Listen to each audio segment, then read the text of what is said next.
Top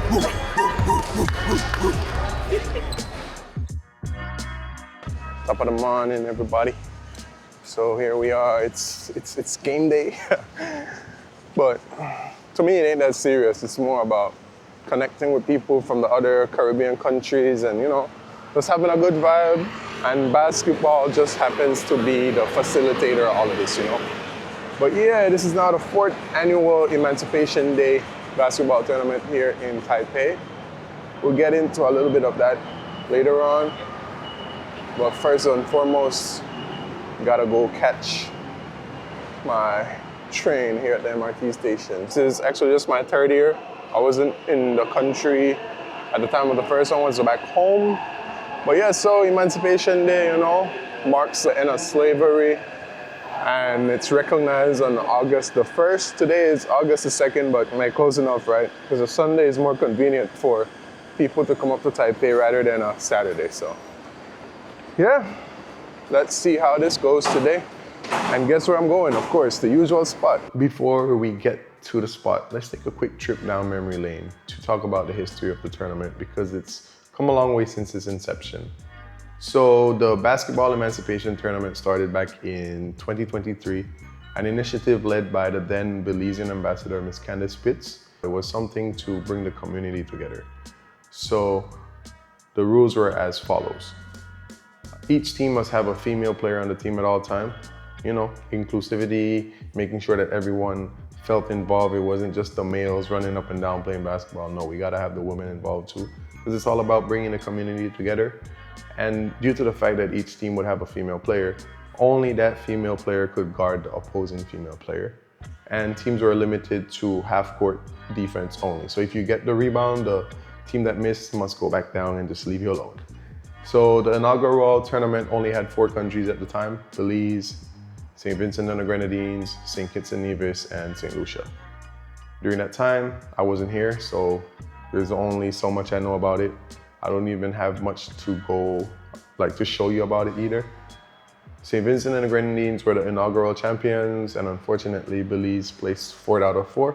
However, things were bound to change the following year. Fast forward to 2024. This was my first time taking part in the tournament, and it also marked Haiti's debut. We were back at the same outdoor court that they played on in the previous year, which was near that of the diplomatic headquarters. And that by itself was a challenge with the summer heat in Taiwan. Trust me, it was scorching hot, super draining, but we had to push through it all. So the games were decided by a random draw, and our first matchup was St. Lucia. It was a pretty close game throughout it all, but we managed to pull it out in the end and advance to the championship. And that is where we would face Haiti. That game was a very physical one, very tiring one, especially because we played about 3 overtime periods. Somehow, after all of that, all the chaos that was a part of it, we came out on top. We were the champions, baby. We were in possession of the bragging rights amongst the Caribbean countries in Taiwan. Now, it's one thing to win the championship, it's another to defend it. A lot of changes came in 2025, but none was bigger than the change of venue. Instead of playing outside, they moved the tournament indoors to Mingtuan University, a place that I was quite familiar with, after studying there for 4 years. So that alone made the experience so much better, because it was a familiar place with less extreme conditions. And the tournament was also expanded. They welcomed 2 Pacific Island nations, Palau and the Marshall Islands. And lastly, the format also changed. Teams were now divided into 2 groups, with the winners of each group meeting in the championship game while the runners-up played for 3rd place. Unfortunately, we weren't the same team that had won it all the year before. We were missing key players. We didn't have much size, and we just couldn't match up with St. Vincent and the Grenadines in group play. They would then eventually go on to win their 2nd championship over Haiti, who were the runners-up for the 2nd time in a row. Meanwhile, we had to settle for 3rd place after beating Palau. So we didn't get to defend our title, but it was probably a more enjoyable one for me. The reason being, there wasn't any real pressure. The AC was on, and against Palau, I somehow caught fire from 3-point range. I probably hit like 3 or 4 in a row, one of them coming from the volleyball line, extreme heat check. So for me, being someone that always takes a lesser role, do the little things on a team, it was a nice change of pace. but of course, it's not the same as winning. Which brings us to this year, 2026. Heading into this tournament, I honestly feel like we had a stronger team than the year before, a good mix of players. However, we still had to figure out how to play with each other. So before the tournament day, we made sure to select a couple days to kind of practice, I guess you could say. When I say kind of, it's because there wasn't any real structure to those times. We use these practices to just get familiar with each other's style of play so we can have a general idea of what to expect come game time. So we did this by just going to a park in Taipei, playing 3-on-3, playing 5-on-5, with just a mix of our own players that could make it that day because, you know, not everyone lives in Taipei or they won't also be able to make it up, even though one person came up from Taiwan. So yeah, we played with locals that were at the park, you know, just to get a little run in, get some reps up. And before you know it, tournament day had arrived. Ministry of Foreign Affairs.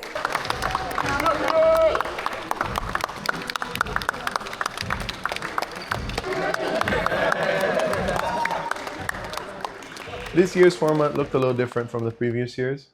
Instead of a knockout bracket or a group stage, every team would have to face each other. There would be no overtime, just wins, losses, or straight up ties. At the end of the day, the standings would determine the champion with head-to-head results and point differential being used as tiebreakers if necessary. It was finally time to play some basketball.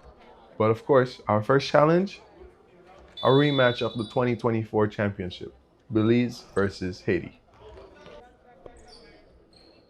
After everything that happened 2 years ago, we knew exactly what kind of game to expect. Physical, competitive, and one where every possession would matter.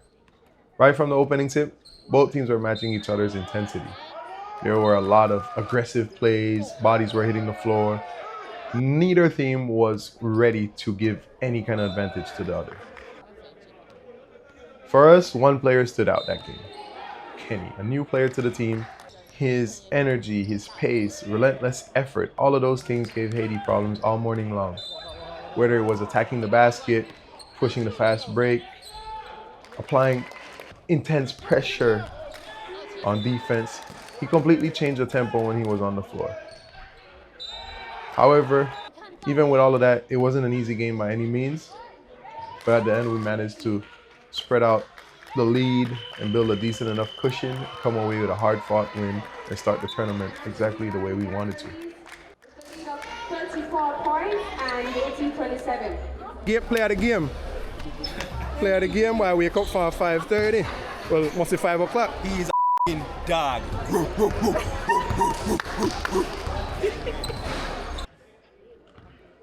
Next up on our schedule was St. Lucia. At this point, I think it's safe to say they're the team I've played against the most in this tournament. Every single year that I've played, we have had to play them. So now this one started off a little bit scrappy. Neither team could really find much of a rhythm. We were exchanging baskets along with exchanging misses.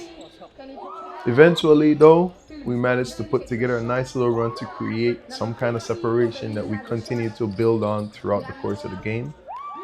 And as a result, we controlled it and we completed it.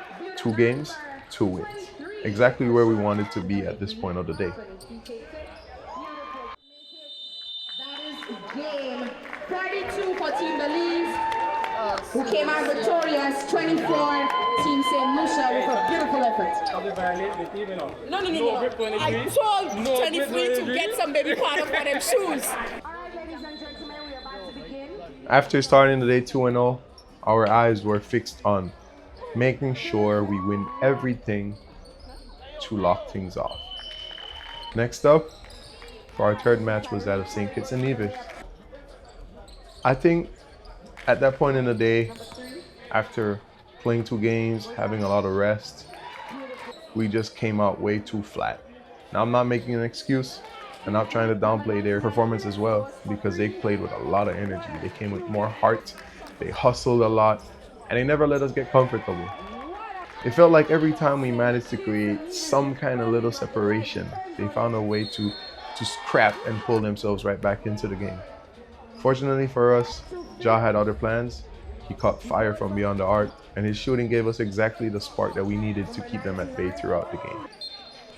Down the stretch, I was able to do my only impact on offense by scoring 2 free throws to ensure that the game was out of reach for them, and then we improved to 3 wins from 3 games. But our toughest challenge was still waiting for us to end things off. Standing between us and another championship was St. Vincent and the Grenadines, the only other country besides us to have won this tournament. I mean, at that point, they had 2 championships to our 1 single chip back in 2024. So they came into this game with 2 wins and 1 draw. We were sitting comfortably at the top with 3 wins and no losses. So that meant it was pretty simple. A win would make us outright champions. Even a draw would be enough for us to finish on top of the standings. The one thing we couldn't afford to happen was a loss. But it wasn't easy. We were still pretty undersized compared to them. I happened to be the tallest player on our team, but St. Vincent had multiple guys who were not only taller, but also much bigger and stronger than me.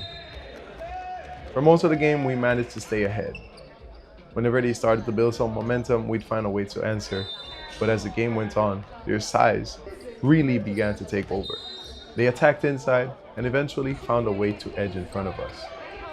With the championship on the line, it all came down to who wanted it more. It all came down to the final moments. Watch and see for yourself.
Yeah, with the writer, so my dog lying behind the camera.